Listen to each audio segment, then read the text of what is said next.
Welcome, everyone. We'll give everyone just another minute to join in. This is a panel webinar that we have today. It's one of our hot topics. Every time we have a panelist webinar, it is one of our highest attended ones, so we appreciate everyone joining. This morning, we have Justin, who will be leading this webinar with two panelists, Jennifer Bennett and Randy DePel. And so with that, we do have a survey at the end of this webinar that asks for your feedback, your suggestions on what we could do next time, and then also next steps for you, just to make sure we honor how you would like to be followed up with. And then last but not least, we have two more webinars next month, another Lab Talk Tuesday for our user base on the third Tuesday of every month. And then on the fourth Tuesday of every month, we have webinars like these. So with that, I will pass it over to Justin and we'll get started. All right. Thank you, Taylor. Thanks, everybody, for joining. And especially thank you to Randy and Jennifer. As Taylor said, I just love panel webinars, discussions with advisors who are, in the trenches doing planning with clients. And I know that attendees love to hear your best practices and stories and things you've learned along the way. So we'll get into it. So I always like to start just so that we kind of understand your background and where you're coming from with some introductions. So I'll ask both of you kind of to introduce yourselves, give a little bit of overview of kind of your background, your current practice, maybe if you have a specific focus or clientele, and maybe also a little bit about how long you've been using Income Lab and kind of where that came into your practice. So Jennifer, maybe we'll start with you. Sorry, Jennifer, 1 second. Sorry to interrupt. Just one thing. If you do have questions along the way, before I exit this, please put them in the Q&A. And if you want to hear that question among your peers, please like it. And the most liked questions will get addressed first. So sorry to interrupt. Jennifer, the floor is yours. Thanks, Justin. Thanks, Taylor. I've been working as a registered investment advisor representative for about 16 years now, a little over. And of that, I've been doing financial planning directly with clients for about 10 of those years. And then more specifically, like the broad spectrum of financial planning for the last maybe like 2.5 years, whereas maybe 8 of those years were more segmented and not doing more holistic financial planning. So I find, and who are my clients? My clients are all over the board, all across the board, the spectrum of younger, still working, squarely in the accumulation phase, all the way through. I, just regularly, unfortunately, have clients pass away, right? It's kind of a cycle of life. So I just had one actually that passed away last week, and they were in their 80s. But the majority of my time, even though those are my clients, the majority of my time, is probably most of you can relate to, I'm imagining, is spent with the clients who are within about a 5-year window of that actual retirement date. And I find usually it's the people who haven't yet crossed the threshold into retirement that tend to be really engaged and will proactively reach out with lots of questions, wanting to do regular checkups, making sure that they're on track to transition from from working years to retirement. And then also for the first couple of years of retirement, doing more frequent kind of interactions with the same client population as well. So I like Income Lab a lot for working with those clients specifically and helping them gain the confidence that they're on track, or being able to see specifically where kind of the areas of improvement might be in their overall financial plan, what areas they want to focus on for the next couple of years before they actually do retire, and things like that. I think I primarily use it for that purpose. Yeah, it's Perfect. great. Thank you, Jennifer. I use a lot of the I love that it can be used as an aggregator, basically, even though like the software you can connect it with Schwab, but you can also use it to just manually indicate values for other accounts as well. So I really like that about it too. Perfect. Randy, how about you? Can you share a little bit about your background and Yeah, practice? Sure. So I've been a financial advisor for 25 years. Started my own practice in 2012, and about 2.5 years ago, really moved to focus almost exclusively on working with high net worth clients that are pre-retirees and people that are retired. I see that's my peer group, and they're all kind of moving into this phase. And so I was spending more and more of my time talking about this type of the business anyway. So it was logical that just kind of was a nice hand in glove fit there. I started using Income Lab not quite a year ago, but it has made a meaningful impact in my business and just being able to help clients visually see their spending plan. And so one of the things I did last year is I went and got the retirement management advisor certification, which talks a lot about this and how we think about distribution and decumulating your assets in a tax efficient manner. And so Income Lab is very helpful in helping clients see all of that information. So that's really where my focus is today. Yeah, and I know that's we'll talk about everything that you have to share with the audience, but I know the where we're going to start is on something both of you mentioned, which is um, really kind of giving clients clarity on what's in their plan, how things interact, and so on. So we actually haven't done a webinar, I think, in the past on that part of the software, just kind of the parts like Life Hub, or I know Jennifer, you want to talk about some of the main dashboard kind of uh, views and graphs and things there. But Jennifer, you even called it, it's not quite aggregation, but kind of, right? It's sort of like household picture, right? The whole thing, all the pieces, how do they all fit together? And I think what I've heard from advisors is, although there's a lot that goes into planning in terms of analytics and so on. Actually, for a lot of clients, just seeing the basics and how they interact can be really, really impactful. So I think there can be, because there is so much analytics out there, and depending on your personality, you might even love that sort of thing. It can be tempting to kind of clutter the client experience with a lot of that, as opposed to sort of meeting them where they are and showing them what they need to kind of understand or have that kind of aha moment. So I think both of you have talked a little bit about that in the past. Just a point for those of you who are already Income Lab users. I'm sharing a view of Income Lab, which is actually now live in your version of Income Lab as well. So you may notice some slight differences in design and so on. Last week we went over some of these in our Lab Talk Tuesday webinar, but yeah, don't be shocked if you're seeing things a little bit differently here. So let's start out, I guess, kind of asking both of you just to talk about a little bit of how you use these kind of basic plan visuals in your practice. So Randy, I know you're a visual guy. You've got your train board behind you there that I know you were just saying you use. That's right. Yeah, the Vesta board. Yeah.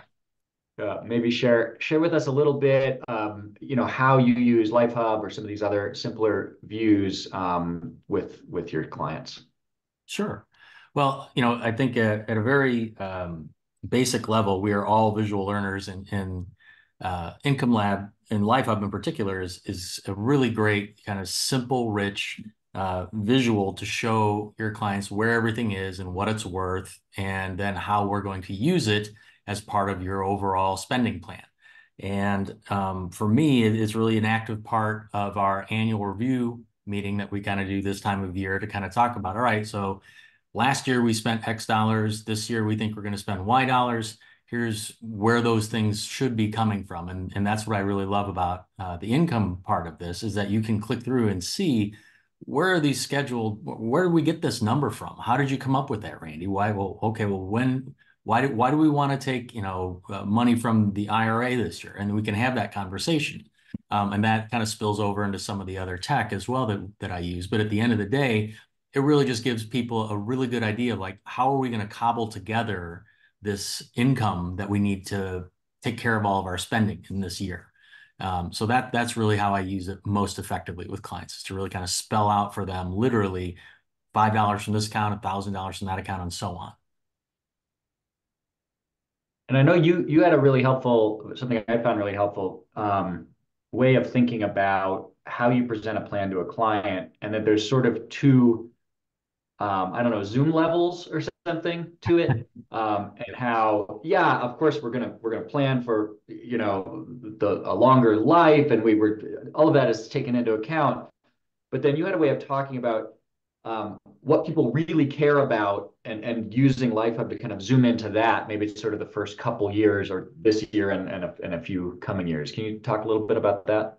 Yeah, absolutely. There's a for all of the planning tools that are out there, it's great to have, the 30-year plan.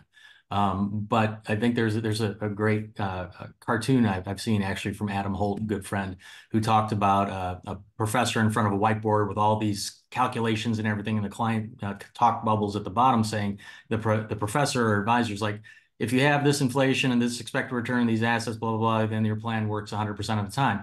And then the client asks, well, what if any of these variables change at all? And then, well, this plan is 100% wrong.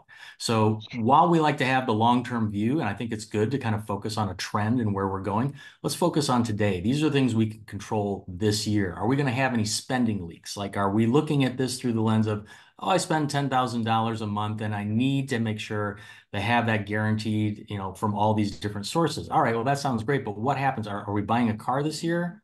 Are we needing to put a new roof on? Should we implement that? Is that something? How are you going to finance that? Are you going to pay for it in cash? Should we pull it from your IRA? Do you want to take dealer financing? These are all variables that make a big difference in an annual spending plan.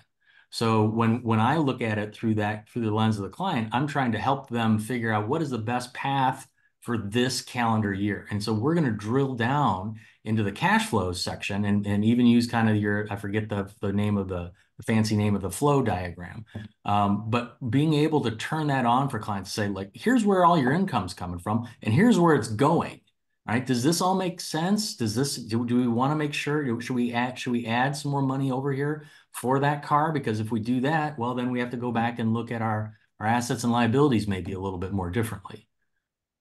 So that's really how I utilize the different kind of zoom in on a year and zoom out as well. Yeah. Yeah. And I think that makes a lot of sense. It's kind of like in these early years, the first few, this is, you're close enough that, yeah, I mean, it looks like, yeah, next year we're still planning on Social Security for Adam here. Mhm. That'll be a big change, right? You notice that coming in from year to year, 30 years out, less interesting maybe. Jennifer, turning to you, I know you even had some stories about kind of using LifeHub or the cash flow graphs with clients, and some thoughts on whether to kind of do this stuff ahead of time or live with a client. Can you talk a little bit about how you've used these visuals, and maybe share some of those stories? Yeah, I think it's part trial and error.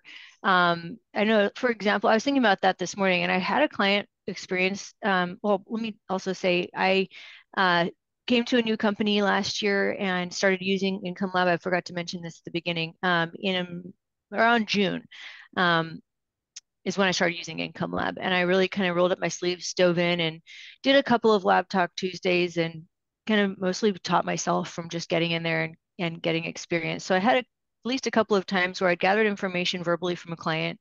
This is the kind of pattern I had always done before. You go through, you gather all of the information that that you'll need, including their balance sheet and income statement information.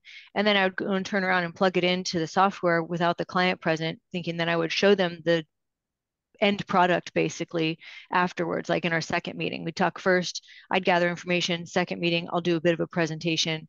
And either client would leave out information or I wouldn't remember a specific detail. I know I had a client, for example, one time where they had a lot of rental properties, houses that they rented out.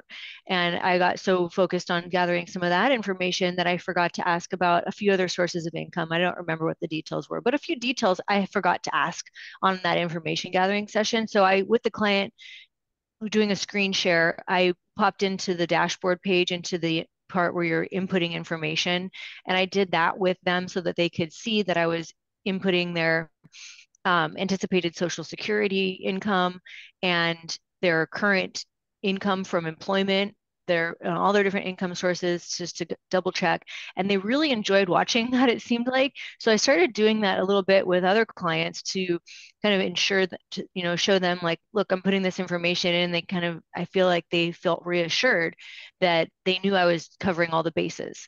So a few times I'd put in their assets that I knew that they had that we were managing. And then I would go in with them and say, no, in order to look at your full balance sheet, what other assets do you have? And then they get really interested in providing all the details about what other accounts they own. And they'll make, I think, I don't see how it couldn't be the case that most people really do provide a robust list of their total asset, all of their assets go into that because they want to see it there too. So it ends up being a good tool for gaining additional business from clients because it just makes sense. It kind of lends itself to that conversation. That's a lot of the way I do end up using that part of it. Yeah, that makes sense. And I know I can relate. You certainly want to feel prepared. Everything is all set, but also, sometimes things just happen live. I've heard that story a bunch of times about Life Hub, or it sounds like for you, even just that kind of ledger, that list of just clients. In this kind of view, you're looking at it and you're thinking like, are all the leaves on the tree? Oh, no, we're missing one. And so there is sort of a discovery piece to this as well that I've heard that story definitely a lot of times. Um, I know for Life Hub in particular, do you tend to have you found that there are particular view levels, like viewing it just in the highest level, or the middle level, or diving into the pieces? Like, what, Randy, do you have any experience with that? Any suggestions for people? Are there kind of views that work best? Yeah, I like to really focus not so much on the assets and liabilities side. I think it's really more on the income and expenses side. So they can see like, well, where did you come up with these expenses? Okay, well, our baseline expenses, or you told us, here's what you spend on, a month on this, that, and the other. We have some other variable expenses that might be specific to, paying off a particular item, or hey, our term life insurance policy ends here, so we don't have any premiums after that going forward. And that's how you can see some tailwinds coming into your income stream, your kind of net cash flow over time. But really, I really focus on those two pieces and kind of diving down into the details inside of each little bucket as you click through the Life Hub there. Makes sense. I'm going to add a term policy just as you're doing that. Yeah, I don't there know you go. what he would be paying, but Yeah. yeah, I have also seen kind of that the timeline sort of thing, like, or the milestones Mhm. are helpful there. Yeah. Yeah, I think Um, that for me that's a big part of the visualization, is helping people understand and realize how long it's going to be for some of these events to take place. Like your RMDs are not going to happen for a long time. We have to figure out how to fund everything else that you're spending right now before those things kick in. Social Security might kick in beforehand there for you in most cases. But at the same time, here's what we could do instead. We could do a Roth conversion. We could we could accelerate some income, or some other type of income plan, some deferred comp plans that you have. Let's accelerate some of those this year, and see if that makes sense to fund it that way versus another way. And I like the ability to be able to kind of save different versions of plans to show them, well, here's the base plan. Here's the plan if you buy the house. Here's the plan if you sell the house. And that is always effective to kind of show people, how things might look and from one year to the next. yeah, that I hadn't actually thought about that before. You have these periods, right? So you could say, the first RMDs start here in 2032. So we have, and they're not that high at first, right? So we have a little bit of time to kind of handle our future tax situation. Or, here's Social Security, for Adam, it's coming soon, but you could have an alternative plan that pushes that out and say, hey, taxability of Social Security is also something we actually have some control over. And so, how we've got this period of time, and I guess the timeline is kind of showing you like, hey, we've got 5 years. Here's what we can do there. Yep. I like that. I know, Randy, you've also talked about I think you talked about it in terms of before Social Security, but there's like the scary phase Yeah, that's right. for clients. There is that period from when you stop working before all of your social income kicks on, right? Before I get pensions, before I get Social Security, before I have to take out my RMDs. And that period for many people in retirement is something they've never really thought about. Well, how am I going to pay for all this stuff?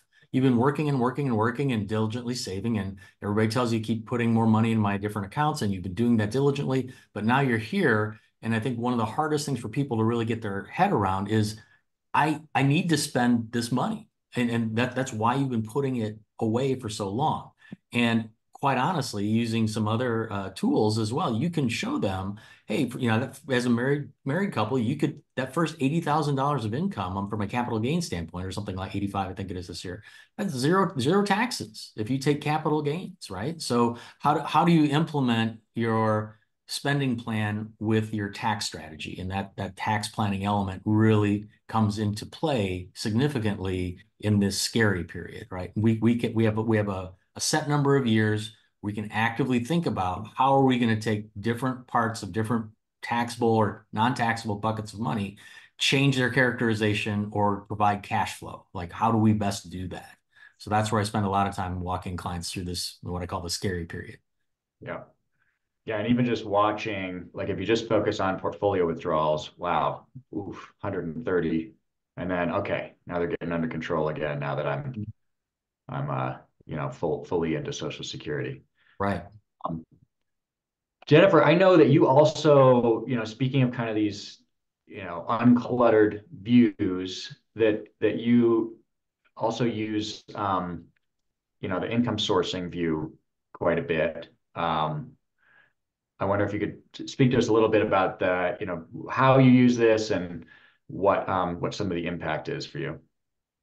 Yeah, I love this graph. I think a lot of clients do too. I think it takes them a minute to understand what's going on with it, but then once they get their bearings, I think they find it comforting because, if I put myself in this case, Jane's shoes or Adam's shoes, and I see that currently my income is obviously coming from salary. You've got a little bit of a bump from a rental property, and then looks like they're already taking portfolio withdrawals. But for a lot of people, they're not taking portfolio withdrawals just yet if they still have salary.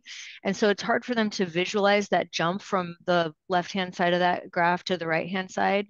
And so this kind of helps, I think, with that visualization, kind of how Randy mentioned, we all tend to be a little bit visual, and how that might gradually change. It looks like first it looks like Adam would be taking some Social Security, and then in comes the pension.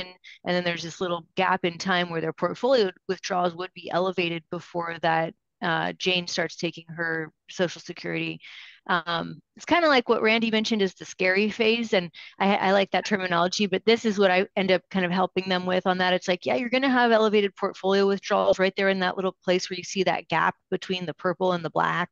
The pink is taking up more of that space. But once you get to the point where that Social Security totally kicks in, that's where your withdrawals are going to ease up a bit. And then, kind of guiding them through, look, you're also elevated at the beginning of retirement, and then you're likely going to take less in portfolio withdrawals over time. And then that kind of also lends itself to a conversation about either whether we have it as level or age-based as far as the income over time. And I explain that to them.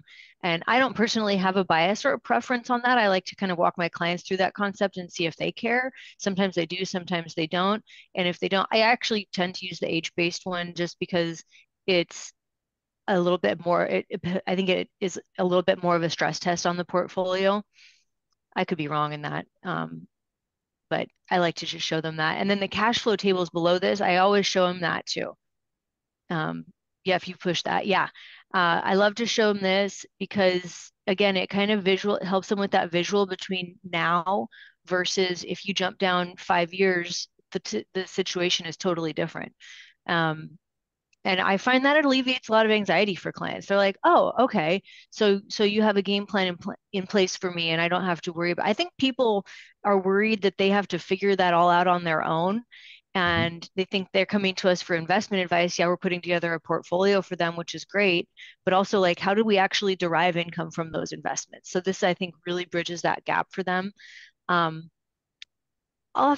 Slightly off topic, but similarly, I show clients the Monte Carlo simulation. I do show them the legacy page just to help them conceive of how volatility will play a part over time as well, because that graph looks nice and smooth and even. And in reality, if they're invested heavily in stocks or even over 50% of their portfolio in stocks, they're going to need to expect volatility.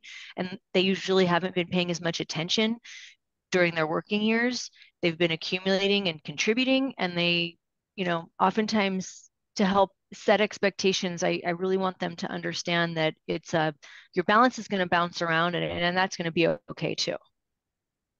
That's a really good point, kind of connecting, because Life Hub and the view we're just looking at with the layer cake, they're super useful for what Randy was talking about, of either the scary period, the near, the zoomed in, what we can control today or nearby. Like those numbers are probably relatively close to what will actually happen. But 30 years from now, we really have no particular idea. And so this plan doesn't have a legacy goal at all. So it's kind of saying, hey, let my last check bounce. But you can see kind of, it's within a relatively narrow range, and by design, it's kind of trying to go down toward the end of the plan. So that's a good way to, yeah, this is a much more realistic experience they might expect of, up, down, sideways, and so on. Yeah, I like that a lot. I know, Randy, you had also mentioned that you use, again, kind of that zoom in, zoom out.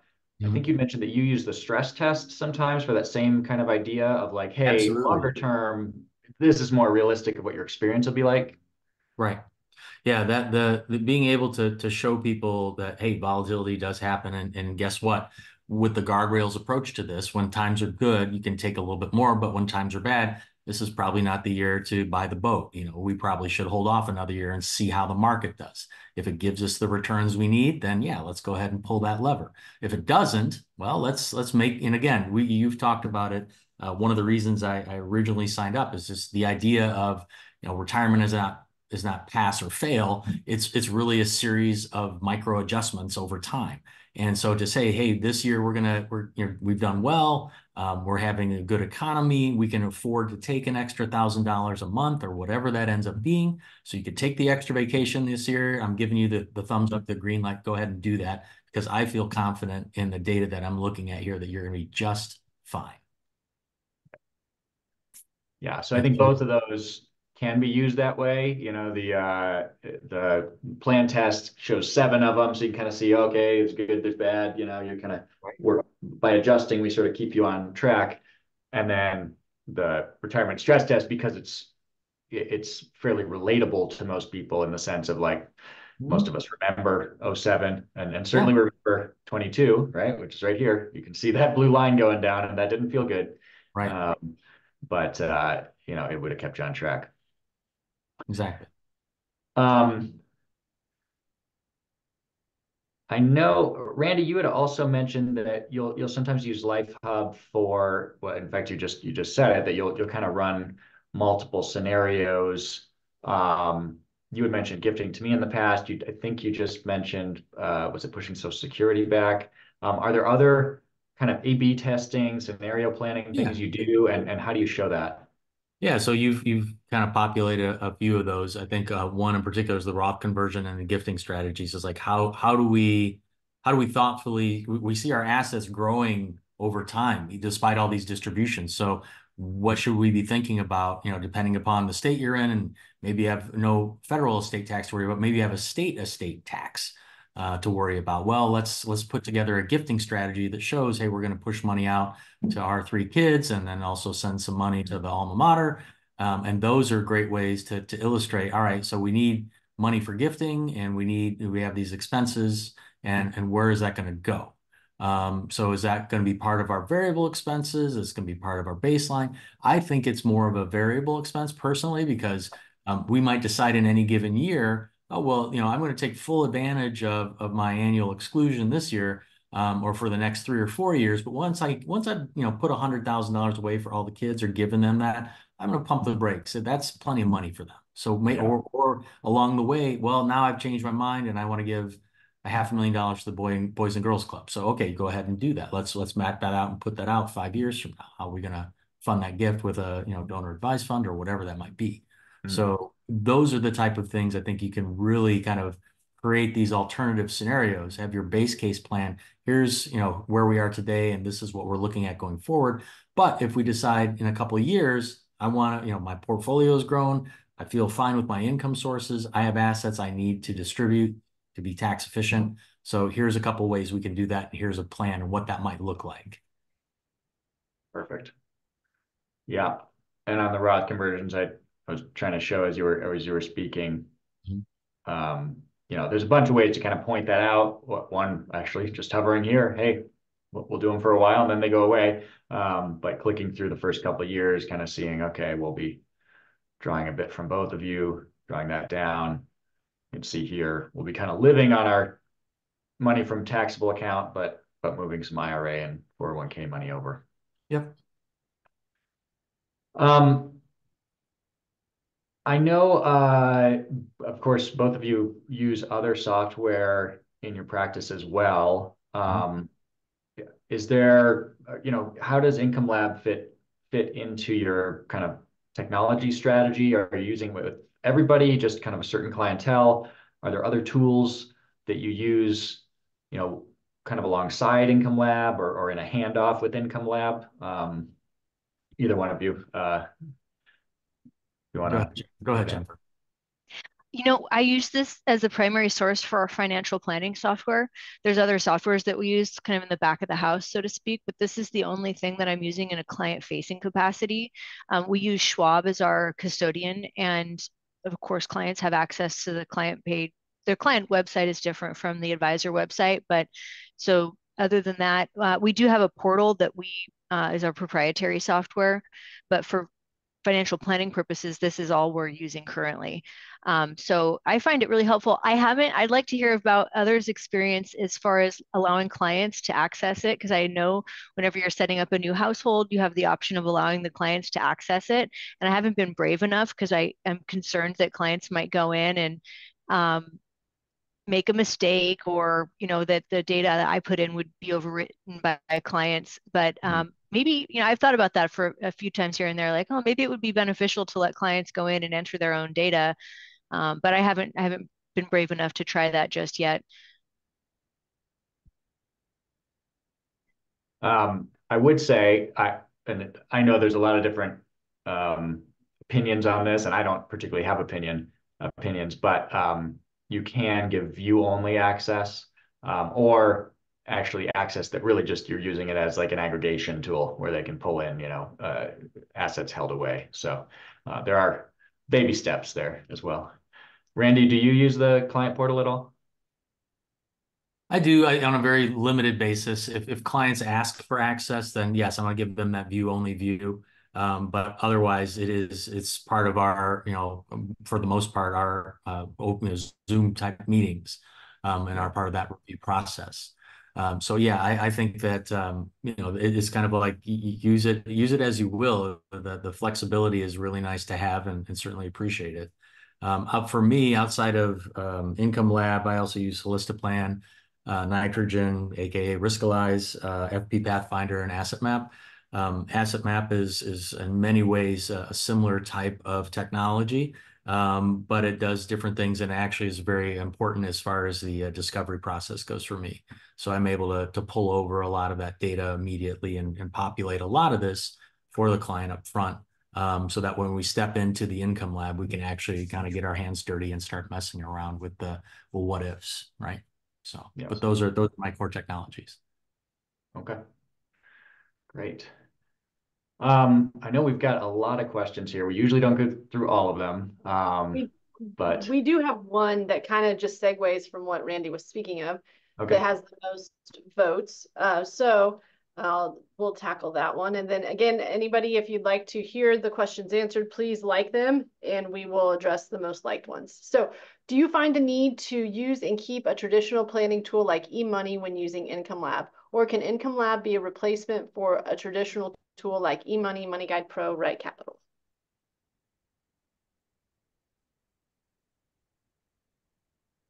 I haven't used I those. will say, I'll let, go ahead. I'll let Randy. Yeah, no, go ahead, Randy. I've used all of those. I still have Right Capital on my platform. I do have that for my non-retirement clients. But ultimately, for me, this is the go-to technology for the distribution planning, and gives clients, we use this with all of our kind of what I'll call core clients.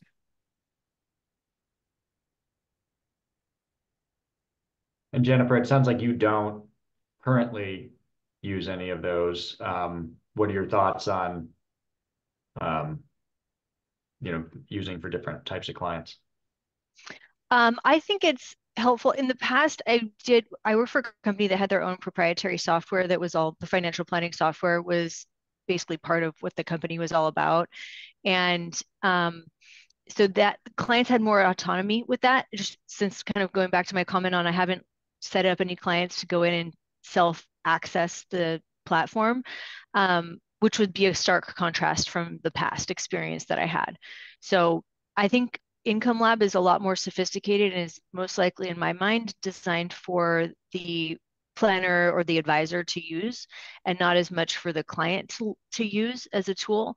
Whereas the past experience that I had, our software was developed primarily for the user to access. So the client would be inputting all of their data initially, and then we would come in and propose a relationship and still allow them to use. That was almost like the segue to our business model is like a loss leader by getting clients to jump on the free access to the software and then gaining business from doing that. But this is kind of the opposite, where this is I haven't used it in that capacity. So it's very different from that perspective. And I think that this is maybe my opinion, is that you need to know a little bit more about um, the academic side of investing and planning before you can feel really comfortable with using Income Lab. So it's not as geared towards the end client in my mind. But it's still really useful for them to see. So I give them a report. I offer it to any client. I said, well, if you're not going to look at it, I won't belabor you by sending you this report, but I create a PDF. I've put a report together. You can for any of those of you that use it who haven't done it, you can go in and create your own report. It's really pretty nifty, but you can design it as far as the order of appearance of the various data that comes through the platform. Yep, in there. And I went through and just created. I have a couple of different reports that I created. It kind of evolved over time based on client feedback.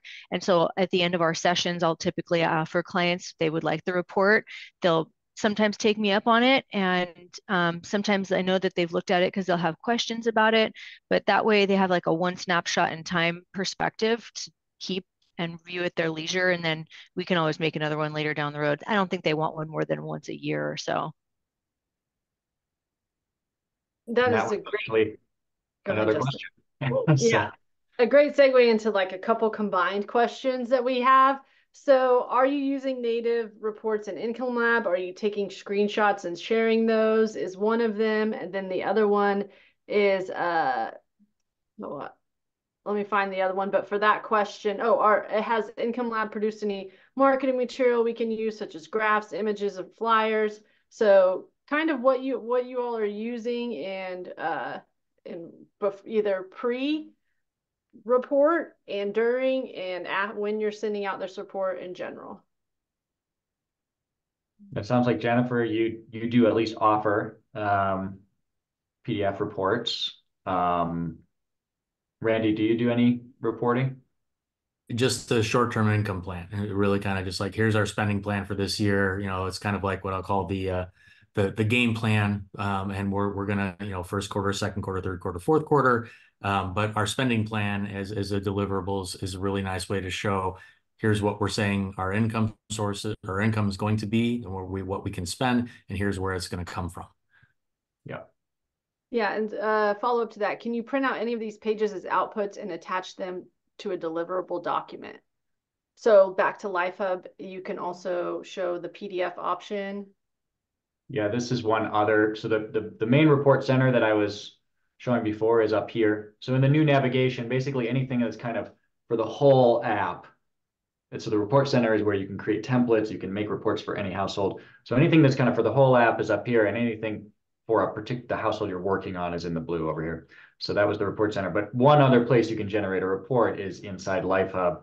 And the reason is that would allow you, say you wanted one for 2025 that, only showed, the income. You could generate that report. If you choose the custom one-page report, then it'll be just, what you've already decided to show. You can show what, decide what kind of end materials come up here and decide if you want it landscape or portrait. So that's the other place you can do a PDF. I know it depends, if you have a broker-dealer affiliation or not. There are people I've heard who do screenshots and kind of put together their own custom reports too. But that depends on your kind of compliance situation. And Randy, when you're using the income plan, how do you generate that? Through the Just report? if you go back to the reports and you get the toggle on, I'm going to go through and select, or go ahead. I'm sorry. This Yeah, one I'm right just going to here. go ahead. Yeah, exactly right. Yeah, so this is sort of a little more verbose version of that main dashboard of, what do we have, what can we spend, what would change that, and what would the change look like? Okay. I have a couple questions on here that are about the technology, but wanted to address first, since we have Jennifer here. Someone asked, Jennifer, can you describe how the integration with Schwab has worked for you? Was it easy, and how does it impact implemented plans? So, and Randy, I you can on that too after. Yeah. I actually haven't done it. Taylor was kind enough to tell me how, and I wrote down the steps, but I haven't done it because, well, I didn't want to take the liberty of doing that without asking, like my firm if that was okay, and it hasn't been relevant to that point yet because I only have 40 clients that are using it. Like I just looked the other day and saw that I have about 40 households. I have about 300 clients, but I have 40 households for which I've built an income lab. So I haven't done it yet. So I'm so sorry that I haven't don't have much information on that for you, but I'd like to know, and I'd like to hear that from you guys. Yeah, so I custody with Schwab and Altruist, and so my Schwab clients, we've had a really nice integration. Once a month, the system will go through and refresh the data, and you get an email to that effect saying, or actually, I think it is Justin. Is it when you log in you get that message, or I can't remember if it's in Yeah, your. so you get an email saying it's been updated, and then on your household list, Yeah. you would have a little flag here if anything was calling for an update. Mm-hmm. So month to month, it's not typical that you'd get an update every month, maybe once a year, once every 2 years, that kind of thing. But it is updating the balances and moving you forward in time and all that.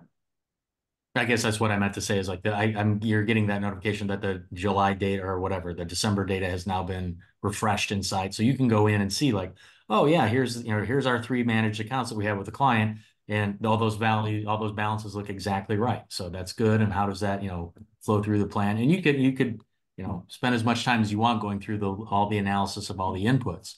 But it will show you, it's going to make a little bit of a difference in that plan, maybe a few dollars a month as values go up and down. But yeah, to be able to check in and see like over the last year, like how does that change for my client? Well, we started out with a plan in 2022 that said, hey, we can spend $10,000 a month. And by April, that plan was like, well, we should probably dial that back to like $9,700 or $9,300 a month. Right. So yeah, I mean that's really the impact and the effectiveness of this plan is it shows you kind of in real time where we should be, setting our lines. Yeah, essentially what you're doing when you implement a plan, and the integration is really helpful here, is you're doing this, right? So like what you see in the retirement stress test is showing you what it would have looked like if you had implemented a plan. So like in 2022, you'd be getting closer and closer to the lower guardrail. This one never hit it, but you can see, you were less than $100,000 away from it and then kind of bounced around. So that's what's happening. The other thing that you might see is an inflation adjustment. So like this plan would have had an inflation adjustment in March of 2022 that it didn't hit a guardrail. It just purchasing power had gone down enough. Like, hey, now would be worthwhile time to pop up from, in this case, 22.2 to 23.4. So it's a reasonably, it's an important change for them. Yep. Question about LifeHub. Can you put notes on accounts that show up somewhere so you can keep track of important things in regards to that account? Also, and follow up to that, Randy and Jennifer, how do you handle that kind of stuff when it comes to showing them the LifeHub view and keeping track of important things?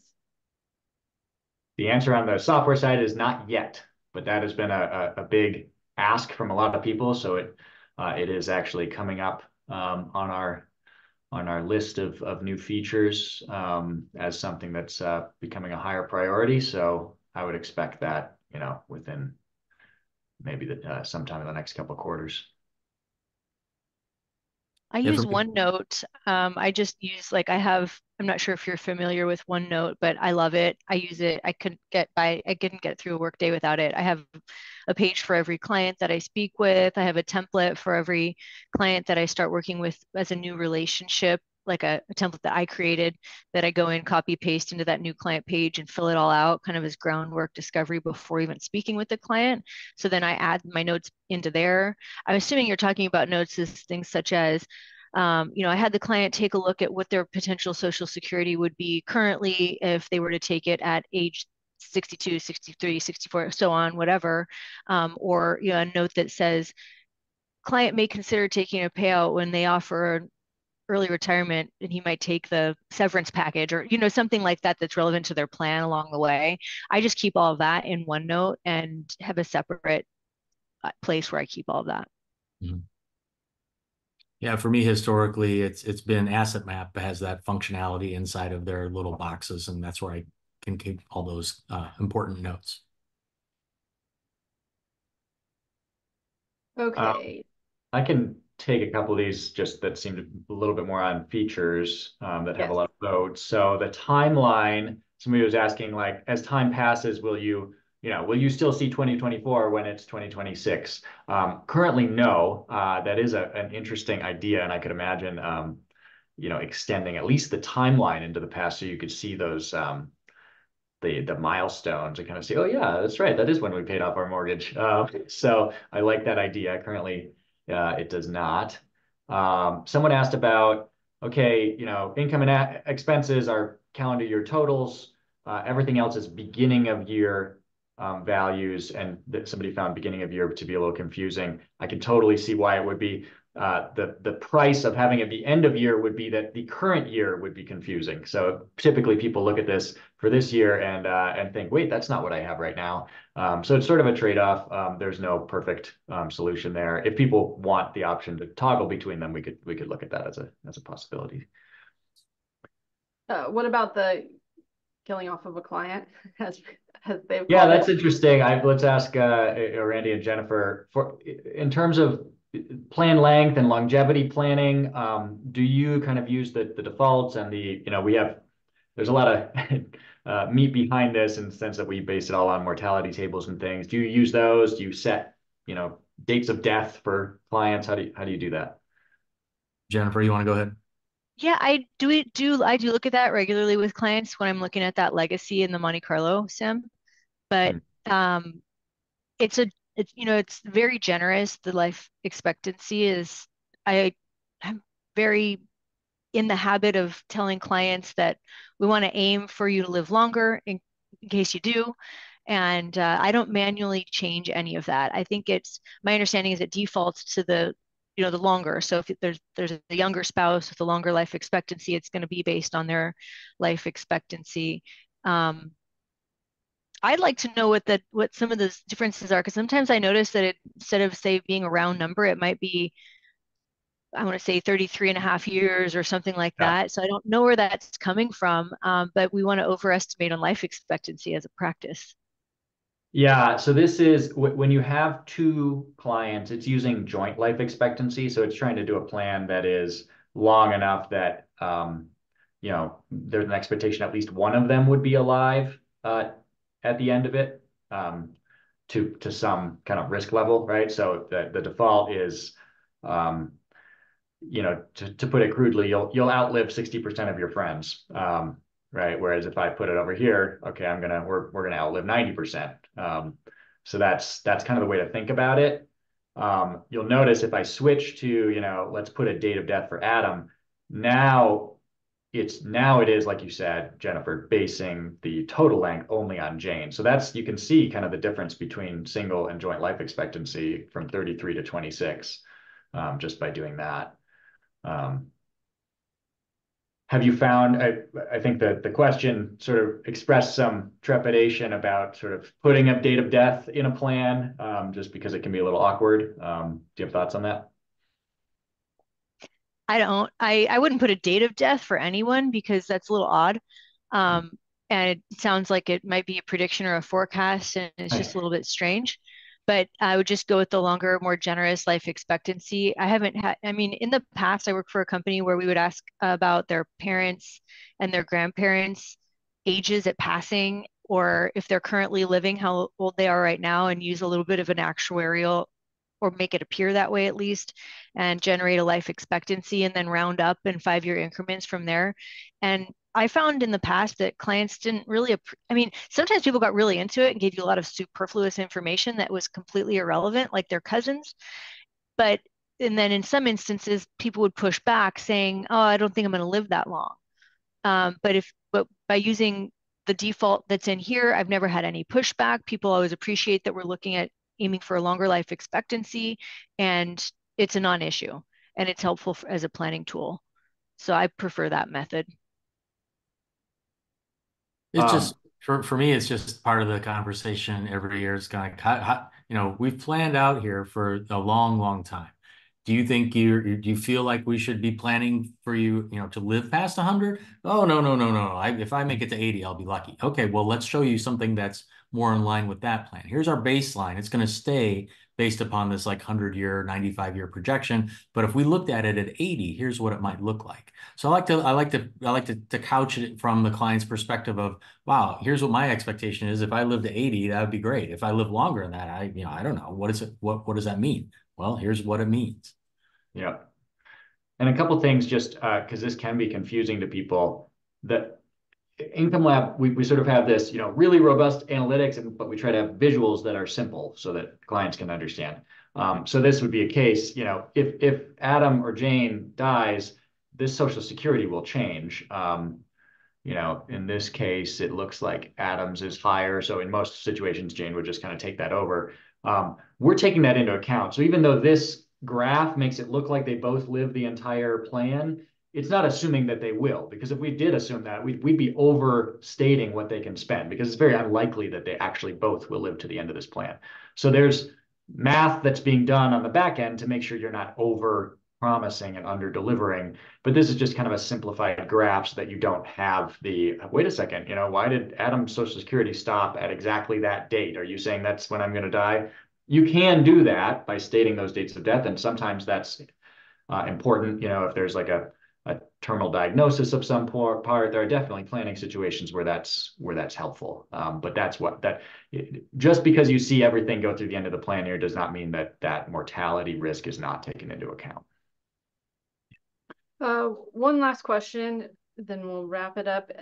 I'm under the impression that baseline expenses are not factored into spending capacity. How is that accounted for as a reduction? Yeah, so this is definitely, if you're new to the software, this is one of the kind of more the newer ways of thinking. So there's two ways to run a plan in Income Lab, and the default is just put in the resources. So that's basically assets and income, and have the software figure out what the spending capacity of the household is. So that's this number. that process doesn't require you to do any expense planning. You could do zero. And you're just basically saying like, well, you got 17.1, you're going to live on that, right? You're going to, does that sound good? Now, that doesn't mean you shouldn't do expense planning, but the next step is to add things. And typically it's by priority. So if there's, we talked about gifting or long-term care or vacations, big things, paying off your mortgage, certainly an important one. And then eventually you might get down to itemizing the kind of ongoing stuff. So if you're running a plan that asks that question, what can I spend? You're right that you actually don't need to do any baseline expense planning. If you're using LifeHub heavily, you probably should put something in just to fill the picture out a little bit. But people are sometimes a little confused. They'll look at this and say, well, what's this income surplus? Why do I have an extra 5,100? You're basically just saying, well, this is what you could spend. This is how you've told me you're going to spend it, and you haven't accounted for $5,100 of it. That's fine. You're just living within your means, right? You can, however, build a plan that exactly hits your baseline expenses. So, and this will give me a chance to show the new user interface. On the expenses tab under baseline expenses, you can see, what am I doing with this plan? Oh, I'm asking how much can I spend? I could just change that to how can I spend $10,000? Now it's telling me that, right? And now my baseline expenses really matter a lot, right? If I change this number to 15,000, now I'm gonna be shooting for that. So there's just two kinds of plans for different purposes. But the what can I spend plan, yeah, that may be unique to Income Lab that you can do that. I love that. I used to do expenses for all my clients, and then I felt like that muddied the waters because, as I had mentioned, kind of by default or trial and error, ended up entering a lot of the variables with client on the phone, sharing screen with them, going through everything, and then kind of stopped before entering the expenses, saying, okay, well, let's look at your spending capacity before we enter expenses. And that I felt like was actually more helpful for the client because then it wasn't important because clients automatically, I think it's natural to think about your expenses from a bottom up perspective. When you do a top down analysis of expenses or of spending, when you do that with a person who's still in their working career and has earned income, they get a better sense of what they're spending. And I feel like that really alleviates because there's a lot of confusion around the unknown. And what if I forgot an expense, right? When you look at it annually from the top down, the clients can see that more clearly. And then when this kind of in that same spirit shows the spending capacity, clients are like, okay, cool, I think I'll be fine because I think that that's about what my income is now and I'm making ends meet, so I'll be fine, or I'll have extra or whatever it is. You don't have to think about how much you're going to spend on groceries in 10 years because that can be stressful. Randy, what are your thoughts on expense planning? Yeah, I think that you almost have to take it at the client level. I think there are definitely clients that they want to see every little, like show me where my mortgage stops. Show me, I've got these term insurance policies. I want to see that in my budget. Okay, all right, let's go look at the detail inside of your baseline expenses. Let's go look at that. Or how much do you think I'm spending $1,850 a month on food? Wow, really? Are you sure about that? We could, I'm sure you've got some fancy reports, but when we put these in and kind of show them line by line, it really helps the client feel like they've been heard and that you've acknowledged and shown them, yes, you can go ahead and spend that money. It's in the plan. It's covered. You're good to go. And I think that for me is really one of the biggest impacts that Income Lab has had is giving clients the permission to continue doing what they're doing with comfort and peace of mind. And we are at the top of the hour. Thank you, Randy. Thank you, Jennifer. We do have some unanswered questions that we will get you all answers to. So thank you all for submitting questions. Thank you for your engagement. Justin, anything further to add? Just a huge thank you to Randy and Jennifer and everybody for being with us. I think this was awesome. Thank you Thanks all. for having us. Yep. Thank you.